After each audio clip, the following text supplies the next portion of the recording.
Hello, hi, namaskar, welcome or welcome back to this learning platform. Let's Rise, and this is Avinash. So, I warmly welcome you all. सो हमारी जो आज की video है वो H TET PGT biology exam के regard होने वाली हैं। तो हम स्पेसिफिकली बायोलॉजी सब्जेक्ट के बारे में इस वीडियो में डिटेल में सारी चीज़ें समझेंगे। उससे पहले हमें अब देखो ये चीज़ क्लियर है कि 4 और 5 जुलाई को हमारा एग्ज़ाम होना है, राइट। तो अभी टाइम वेस्ट करने का कोई मतलब नहीं बनता है। तो अभी हमारे पास हार्डली 30 डेज़ बचे हैं। 30 डेज़ को हमें इस तरह से यूटिलाइज़ करना है कि हर दिन हमारा प्रोडक्टिव हो, जो कि हमारा सिलेक्शन कराने में हेल्प करे, राइट। तो उसके लिए हमें क्या क्या चीज़ें फॉलो करनी चाहिए, क्या क्या चीज़ों का ध्यान रखना चाहिए, वो मैं अपने एक्सपीरियंस से आपको बता रही हूँ। अगर आप इन चीज़ों को फॉलो करेंगे, आई कैन अश्योर यू कि आपके सिलेक्शन को कोई नहीं रोक सकता, ठीक है। तो हमें इन सब बातों का ध्यान रखना है। मैंने लिस्ट बनाई हुई है, मैं आपको बताती हूँ, ठीक है। तो सबसे पहले हमारे पास अभी लिमिटेड टाइम पीरियड है, तो वेस्ट करने के लिए हमारे पास बिल्कुल भी वक्त है नहीं। हर दिन को यूटिलाइज़ करना है। तो हमारे पास हार्डली 30 डेज़ हैं, तो आपके पास 30 डेज़ का एक प्रॉपर प्लानर होना चाहिए। प्लानर ऐसा हो जो प्रैक्टिकल हो कि हम कर सकते हैं, ठीक है। सेकेंड थिंग, हमारे पास सोर्सेज, क्योंकि आज के टाइम पर सोर्सेज बहुत अवेलेबल हैं। आप टेलीग्राम पे डिफरेंट डिफरेंट ग्रुप्स ज्वाइन करके वहाँ से कलेक्ट करते रहते हैं, या फिर हम यूट्यूब पर इतने सारे चैनल्स होते हैं, हम उनको फॉलो करके अलग अलग क्लास देख ली।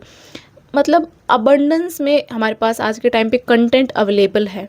But with in this limited time period हमें बहुत ही स्पेसिफिक होके लिमिटेड कंटेंट को मल्टीपल टाइम रिवाइज करना है, पढ़ना है।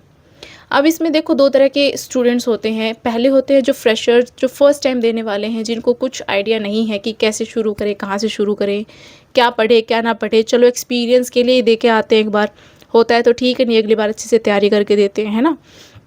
ऐसे भी होते हैं। दूसरे जो होते हैं जो एग्ज़ाम दे चुके बट उनका 1 नंबर 2 नंबर से या कुछ मार्क्स से रह जाता है।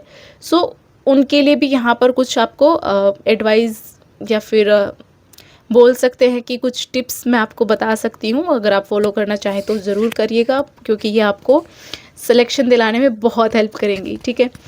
सो जो एज ए फ्रेशर हैं उनके लिए तो बहुत ही ईजी सा रास्ता है जो मैं आपको बता रही हूँ। विद इन दिस 30 डेज़ आप बस यही फॉलो करो और आपका सिलेक्शन आराम से हो सकता है।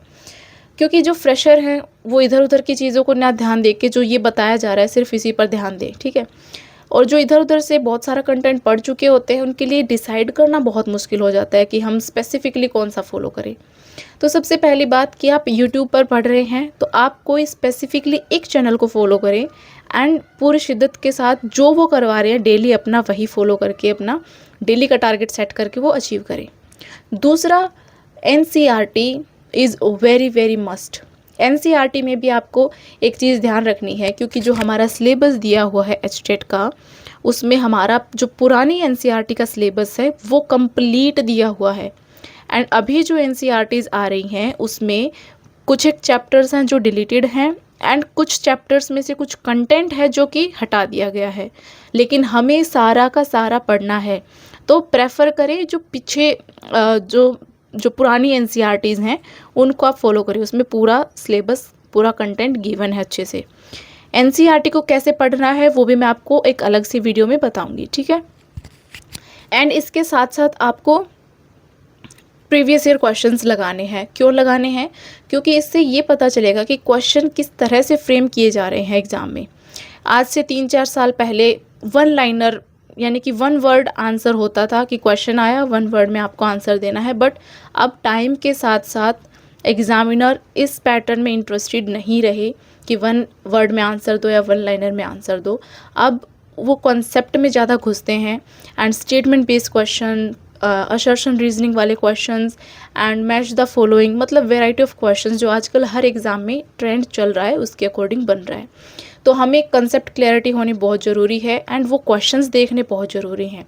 रिसेंटली जो 2024 का पेपर हुआ है उसको उठाकर आप एक बार ज़रूर देखें, जिससे आपको ये पता चलेगा कि आपको कितने क्वेश्चन आ रहे हैं, कितना आपका कॉन्सेप्ट क्लियर है, ठीक है।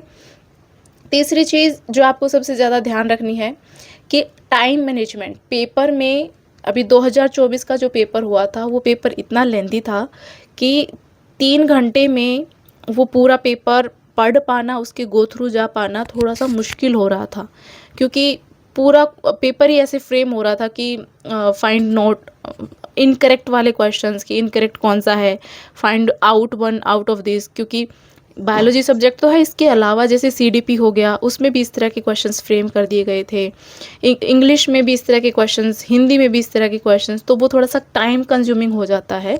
तो हमें जो पिछले साल के क्वेश्चन पेपर हैं उनको लगा के अपना टाइम मैनेजमेंट भी देखना है कि हम कितने टाइम में कितना मैनेज कर पा रहे हैं।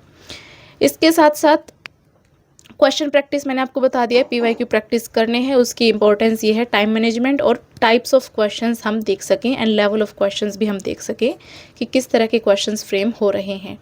ठीक है, तो ये सारी चीज़ें हैं जो हमें ध्यान रखनी है एंड मैक्सिमम जो भी कंटेंट आप पढ़ ले उसका मैक्सिमम रिवीजन करना है, क्योंकि इसको रिटेन करना इज़ वेरी इंपॉर्टेंट। हम जब पढ़ेंगे तो लगेगा कि हाँ हमें ये आता है आता है आता है, बट जब हम एग्जीक्यूट करते हैं, जब क्वेश्चन में देखते हैं तो ऑप्शंस इस तरह से बना दिए जाते हैं कि हमें बहुत ही क्लैरिटी होनी चाहिए कि इसका आंसर स्पेसिफिकली यही होना चाहिए, तो वो मैक्सिमम रिवीजन के साथ आएगी वो चीज़। ठीक है, तो ये कुछ पॉइंट्स थे जो हमें ध्यान रखने हैं पीजीटी बायोलॉजी वालों के लिए, मैंने बताया है स्पेसिफिकली।